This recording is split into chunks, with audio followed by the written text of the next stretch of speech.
بصي دكتور، بصراحة مش حاسة ان ميزانيتي هتغطي تكلفة حقن الفيلر والبوتوكس.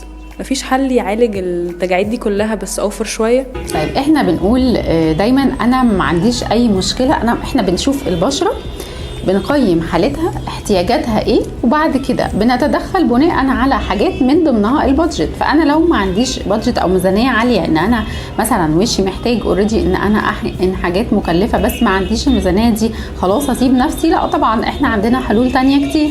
رقم واحد طبعا ان انا بظبط لك الروتين المناسب لبشرتك اللي هو يعتني بجلدك في حالته الحاليه ويحسن من حاجات معينه بنقدر فعلا عليها بالكريمات، بس الفكره طبعا في المواظبه والاستمراريه. النقطة التانية ان احنا في انواع تانية من السيشنز ممكن ان احنا نعملها، سواء لتحفيز الكولاجين، لنضارة الجلد، لتخلي تحسين التصبغات، تخلي الجلد في حالة احلى وفي نفس الوقت بتكلفة اقل.